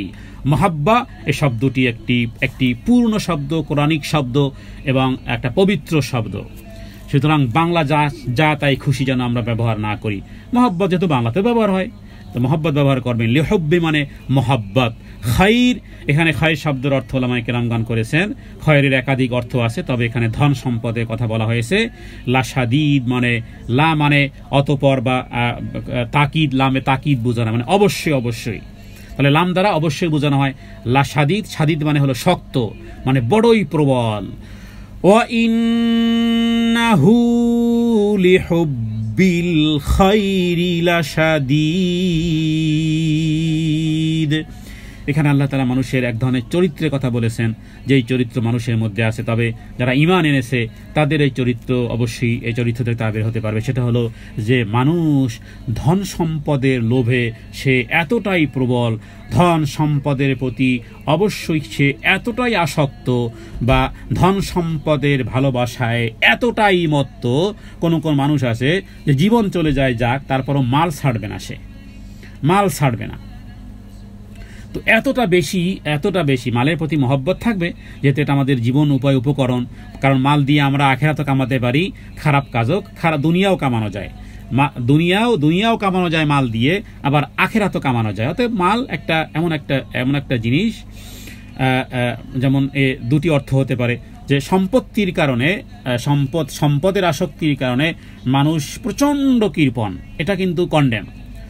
অথবা সম্পদের প্রতি আসক্তি তার এই পরিমাণ যে সে আর কোনো কিছুই বুঝে না, সম্পদ ছাড়া কিছুই বুঝে না। তো সম্পদের প্রতি প্রচণ্ড আসক্তি হলেই কৃপণ হবে, আর এই কৃপণতা এটাকে আল্লাহ তাআলা এবং আল্লাহ রাসূল এটাকে কন্ডেম করেছেন। বখিল কখনোই জান্নাতুল ফেরদাউসে পৌঁছতে পারবে না, বখিল কখনো জান্নাতে যেতে পারবে না। বখিল কারণ সে ধন সম্পদের আসক্তিতে এতটাই প্রবল, এতটাই লালসা রাখে এবং এতটাই মহব্বত রাখে, আসক্তি আর মহব্বত ইত্যাদি তাকে এমনভাবে কৃপণ বা বখিল বানিয়েছে যে সে মানে অনিবার্য তার পরিণতি একটা খারাপ পরিণতি হবে।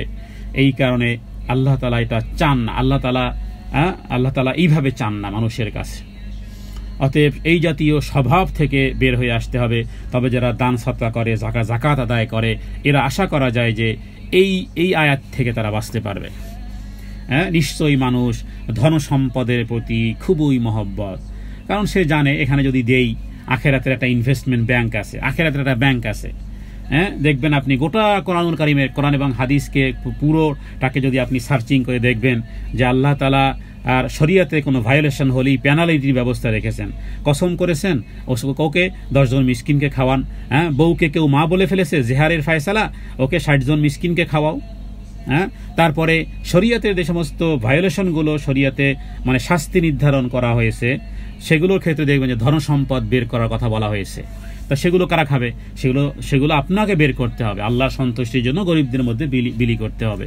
তার মানে আল্লাহ তাআলা চান যে বান্দাকে আমি যেই জিনিস দিয়েছি সেই জিনিস যেন সে আমার পথে ব্যয় করে। নিজের সন্তানকে এই যে চিপস কিনে দিলেন, এরপরে কখনো কখনো বাবা মা ট্রাই করতে চায়, বলে যে বাবা আমাকে একটা চিপস দাও।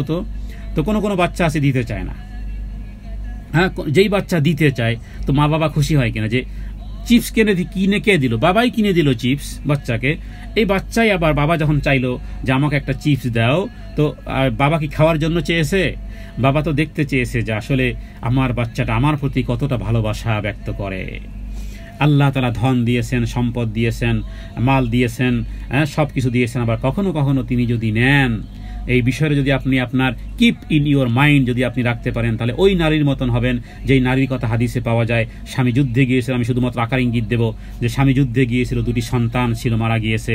নবীজি বলেছেন বাশশিরু তুনাফিরু, সুসংবাদ দাও, দুঃসংবাদ দিল না। নারী ভাবলো আমার স্বামী এত দূর থেকে আসবে, তাকে সুসংবাদ দেব, তাকে পাশের লোকজনকে বললেন খবরদার আমার সন্তান সম্পর্কে মৃত্যু সংবাদ আমার স্বামীকে দিবে না, আমার স্বামীকে দিবে না। এরপরে বাসায় এসেছে, রাত্রিকালীন এসে জিজ্ঞেস করেছে যে আমার সন্তানরা কেমন আছে। নারী বলেছে যে তারা আরামে আছে, বলে নাই তো মারা গেছে, বলেছে আরামে আছে। আসলে তো আরামেই আছে, শিশু বাচ্চা মারা গেছে। মানুষের জীবন আলাল আখিরাতু খায়রুন ওয়া আবকা, সূরা আলার মধ্যে আপনারা পড়ি যে আমাদের দুনিয়ার জীবন থেকে পরকালের জীবনটা উত্তম। আলাল আখিরাতু খায়র আবকা, বাকি আছে। তো নারী কি বলেছে? আরামে আছে। স্বামী স্ত্রীর সঙ্গম হয়েছে সেই রাতে, স্বামী স্ত্রীর সহবাস হয়েছে, ইন্টারকোর্স হয়েছে সেই রাতে, যখন শেষ রাত হয়েছে ফজরের আগে স্বামীকে বলতেছে, স্বামী গো, যদি কোনো ব্যক্তি তোমার কাছে কোনো জিনিস আমানত রাখে বা কোনো জিনিস তোমার কাছে দেয়, এরপরে সে যদি চায় তুমি দিবে কিনা? বলো, কেন দেব না? একটা মানুষ, কেউ যদি আমার কাছে কোনো কিছু দেয়, হ্যাঁ, সেটা আমানত হোক অথবা কোনো জিনিস যদি দিয়ে রাখে, যদি সে চায়, রিকোয়ারমেন্ট হয়, মাতলুব হয়, কেন দেব না? তখন স্ত্রী বলল যে 2 সন্তান আল্লাহ দিয়েছিলেন, 2 সন্তান আল্লাহ নিয়ে গেছেন, আমি তাদের গোসল করিয়ে কাফন পরিয়ে অন্য রুমে রেখেছি। আর দেরি করলেন না, সাথে সাথে রাসূলুল্লাহ সাল্লাল্লাহু আলাইহি ওয়াসাল্লামের কাছে পৌঁছলেন যে কি বলো তুমি, এত বড় খবর তুমি আমাকে দিলে না। যাই হোক, হাদিস এবং হাদিসের ব্যাখ্যায় বলা হয়েছে আল্লাহ তাআলা সেই রাত্রের স্বামী স্ত্রী ইন্টারকোর্সে আল্লাহ তাআলা যেই সন্তান প্রদান করেছিলেন, এর পরবর্তী প্রজন্ম 6 প্রজন্ম পর্যন্ত শুধু হাদিসের হাফেজা ছিল। নারীর দেখুন কি বিচক্ষণতা। হ্যাঁ, তো কোন কথা থেকে কোন কথা বলে ভুলে গেলাম। তো এই বিচক্ষণতা থেকে আমরা শিখতে পারি যে দিয়েছেন আল্লাহ তাআলা, আবার ইচ্ছা করলে তিনি নিয়ে যাবেন। এই মালিক আছে, এই মালিক নেই। আজকে মারা গেলে আমার সম্পদ সব খুলে রাখা হবে, আমার অলংকার জেওর খর সব খুলে রাখা হবে, অন্য কেউ মালিক হয়ে যাবে। এই কারণে এতটা মহব্বত মালের প্রতি রাখা উচিত নয়। মাল দরকার, নৌকা যেমন পানি ছাড়া চলতে পারে না, খেয়াল রাখতে হয় মাঝির যেন নৌকার মধ্যে পানি না ঢোকে। মাল লাগবে, সম্পদ লাগবে, ধন লাগবে, ঘর লাগবে, গাড়ি লাগবে, বাড়ি লাগবে, কিন্তু যেন নৌকার মতন যে পানির উপরে চলবো আমি, কিন্তু পানি যেন আমার মধ্যে ইন্টার না হয়, নৌকার মধ্যে যেন পানি না আসে। পানি ব্যতীত চলতে পারবো না, পানি ব্যতীত নৌকা চালানো যায় না, মরুভূমিতে নৌকা চলে না। কিন্তু খেয়াল রাখতে হবে মাঝি নৌকার মধ্যে যেন পানি ইন্টার না হয়। দুনিয়া লাগবে, ধন লাগবে, সম্পদ লাগবে, গাড়ি লাগবে, বাড়ি লাগবে, সবকিছু লাগবে, কিন্তু আমি যেন দুনিয়াদার না হই, এটা ছাড়ার জায়গা সেটা যেন মাথার মধ্যে থাকে। 9 নম্বর আয়াত, আফালা ইয়ালামু ইযা বু'সিরা মা ফিল কুবুর। নসিহত। আফালা একটি টান, ইয়ালামু টান নেই, ইদা আলিফ সাকিন ডাইনে জবর, বু'সিরা টান নেই, মা আলিফ সাকিন ডাইনে জবর, ফিল কুবুর কুবুরে ও সাকিন ডানে পেশ। আফালা ইয়ালামু, আফালা আ মানে প্রশ্নবোধক, ফালা তারা কি, তবে কি না, ইয়ালামু সে জানে কি না, তবে কি সে জানে না। আ মানে ইস্তেফহাম, প্রশ্নবোধক। আফালা মানুষ কি জানে না? জানি। কি সেটা? ইদা বু'সিরা, ইদা মানে যখন, বু'সিরা মানে উঠানো হবে, মাহফিল কবুর কবরগুলোর মধ্য থেকে। তার মানে আমরা একদিন মারা যাব, কবর থেকে আবার উঠব। সে কি জানে না কবরে যা আছে তা যখন উত্থিত হবে। এই আয়াতের ব্যাখ্যায় উলামায়ে কেরামগণ বলেছেন 2টি অর্থ হতে পারে। এক হলো যে মানুষ একদিন কিয়ামতের দিন উঠবে, সেটা যেমন সে জানে। আর হাদিস থেকে আবার আরেকটি পাওয়া যায় যে মানুষ একদিন দেখতে পাবে এই মাটির মধ্য থেকে সমস্ত খনিজ সম্পদগুলো বের হয়ে আসবে। অথবা এখানে কবরের সাথে যেহেতু সম্পর্কিত বলা হয়েছে, তার মানে মৃত্যু ব্যক্তিকে জীবিত করে উঠানো হবে। তাহলে আমাদের টার্গেট শেষ, আমাদের স্টেশন শেষ। কোথায়? মরার আগ পর্যন্ত ব্যবহার করতে পারবো, সম্পদে ভালোবাসা রাখতে পারবো, সম্পদ নিয়ে যেতে পারবো না, কারণ কাফনে পকেট থাকে না। আর কাফনে পকেট থাকলেও কেউ টাকা পয়সা ধন দৌলত সেখানে দেয় না, রেখে দেয়। এই জন্য নবীজি বলেছেন মানুষ মারা গেলে 3 জিনিস সাথী হয়, 2 জিনিস ফেরত আসে, রিটার্ন আসে, 1 জিনিস থেকে যায়। 3 জিনিস সাথী হয়, তার মানে আত্মীয় স্বজন সাথী হয়, সম্পদ সাথী হয় এবং তার আমল সাথী হয়। রিটার্ন আসে 2 জিনিস, তার সম্পদ রিটার্ন আসে এবং তার আত্মীয় স্বজন রিটার্ন আসে, শুধু আমল থেকে যায়। আফালা ইয়ালামু ইযা বু'সিরা মা ফিল কুবুর, তবে কি সে জানে না যখন কবরে যা আছে তা উত্থিত হবে, কবরে যা আছে সেদিন উঠানো হবে। এরপরে 10 আয়াত, 10ম আয়াত, ওয়াহুসিলা মা ফিস সুদূর। ওয়াহুসিলা কোনো টান নেই, মা আলিফ সাকিন ডানে জবরের টান আছে, ফিস সুদূর সুদূরে অসাকিন ডানে ফেসের টান আছে। তাহলে মাত্র 2টি টানে আয়াতের মধ্যে। ওয়াহুসিলা মা ফিস সুদূর, অ মানে এবং, হুসিলা মানে অর্জন করা বা প্রকাশ হয়ে যাওয়া, মা মানে যা কিছু, ফি মানে মধ্যে, সুদূর মানে বক্ষসমূহের মধ্যে, তার মানে যা কিছু এই দুনিয়ার মধ্যে লুকানো ছিল সেদিন একদিন প্রিন্টেড হবে। আপনার হৃদয় কি ছিল এখন কেউ দেখে না, আমি সামনাসামনি কথা বলতেছি, আমার মনের মধ্যে কি ধারণা কেউ জানে না, কিন্তু একদিন প্রকাশ হয়ে যাবে সেগুলো, যা অন্তরে আছে যা কিছু আছে এগুলো প্রকাশ হয়ে যাবে। কারণ এগুলো আল্লাহ তাআলা খুব ভালো করে জানেন, মনের গোপন কথাগুলো। কারণ মানুষের কর্মফল তাদের চেহারায়ও ফুটে উঠবে। যেদিন গোপন রহস্য যাচাই বাছাই করা হবে, আল্লাহ তাআলা কবর থেকে উত্থিত করবেন, গোপন বিষয় প্রকাশ হয়ে যাবে, বিচার এবং প্রতিদান প্রতিফলের দিবস আসবে। মানুষ কি সেটা জানে না? আহসিলা মানে অন্তরে যা কিছু গোপন করা হয়েছে, অন্তরের গোপন বিষয় আল্লাহ জানেন। চোখ দিয়ে আমরা একদিকে তাকাই আর একদিকে দেখি, চোখের খেয়ানত আল্লাহ জানেন। হৃদয়ের মধ্যে অন্তরে লুকায়িত কি বিষয়, ভালো না মন্দ, কি নিয়াত, কি আশায় বিষয়, এভরিথিং এ টু জেড, সরোয়া থেকে একেবারে চন্দ্রবিন্দু পর্যন্ত, ক থেকে নিয়ে একেবারে ক্ষিয় পর্যন্ত সব কিছু আল্লাহ জানেন। এগুলো মানুষেরও বোঝা উচিত। এরপরে 11 নম্বর আয়াত, সর্বশেষ আয়াতে আল্লাহ তাআলা ওটাই বলেছেন যেগুলো তুমি গোপন রেখেছো বান্দা। ইন্না রব্বাহুম বিহিম ইয়াউমাইযিল লাখাবীর, তোমার রব সেদিন তোমার ব্যাপারে সব কিছু অবহিত আছেন এবং অবহিত থাকবেন। তোমার পালনকর্তা সব কিছু জ্ঞাত আছেন। ইন্না রব্বাহুম বিহিম ইয়াউমাইযিল লাখাবীর। ইন্না ওয়াজিব গুন্না, রব্বাহুম এখানে মিম সাকিনের ইদগাম, মিম সাকিনের পরে বা আসলে ইন্না রব্বাহুম, এটাকে মিম সাকিনের ইদগাম বলা যায়, গুন্না করতে হবে। এরপরে বিহিম, ইন্না রব্বাহুম বিহিম ইয়াউমাইযিল, কোনো টান নেই, লাখাবীর টান আছে, ইয়া সাকিন ডাইনেজের। ইন্না রব্বাহুম বিহিম ইয়াউমাইযিল লাখাবীর। ইন্না মানে নিশ্চয়ই, রব্বাহুম মানে তোমার প্রভু, বিহিম মানে তোমাদের সাথে বা তাদের সাথে, ইয়াউমাইযিল মানে সেদিন, কোন দিন? কিয়ামতের দিন। লাখাবীর, লা মানে অবশ্যই, লামে তাকিদ, লাম মানে অবশ্যই অবশ্যই অবশ্যম্ভাবী, খাবীর শব্দ অর্থ তিনি জানেন, ভালো করেই জানেন। ইন্না রব্বাহুম বিহিম ইয়াউমাইযিল লাখাবীর, আল্লাহ তাআলা নিঃসন্দেহে তাদের প্রতিপালক সেদিন তাদের সম্পর্কে পুরোপুরি জানেন, প্রকাশ্য অপ্রকাশ্য, গোপন যা ঠোঁটে আসে নাই হৃদয়ে এসেছে সেগুলো সব জানেন। হাসরের দিন আল্লাহ তাআলা অবহিত হওয়ার মাধ্যম হলো যে তিনি আল্লাহ তাআলার জ্ঞানী, তিনি আলিম আল্লাম, তিনি সব কিছু জানেন, গোপন সব কিছু জানেন। আর সে অনুযায়ী আল্লাহ তাআলা শাস্তি অথবা সাজা অথবা প্রতিদান অথবা প্রতিফল আল্লাহ তাআলা দিবেন। অতএব এই ক্ষেত্রে মনে কিন্তু আমাদের হাত নেই, মনের উপরে আমাদের হাত চলে। অনেক সময় আছে যে খারাপ খারাপ চিন্তা আসে আমাদের মনের মধ্যে, খারাপ খারাপ চিন্তা, যেটা আমি চাই না, খারাপ চিন্তা কেন আসলো। কোনো সাহাবী বলেছিল, ইয়া রাসূলুল্লাহ, এত খারাপ চিন্তা মনের মধ্যে আসে, এর আগে জ্বলে পুড়ে ভস্মীভূত হয়ে যাওয়াটা উত্তম। তখন নবীজি বলেছে এটা ইমানের অংশ। সেক্ষেত্রে কি বলবে? যখনই মনের মধ্যে খুব খারাপ চিন্তা আসবে, খারাপ কল্পনা আসবে, বলবেন আমানতু বিল্লাহি ওয়া রাসূলিহি, আল্লাহর প্রতি ঈমান এনেছি, রাসূলের প্রতি ঈমান এনেছি। অথবা বাম দিকে থুতু দিবেন, বলবেন আউযু বিল্লাহি মিনাশ শাইতানির রাজীম।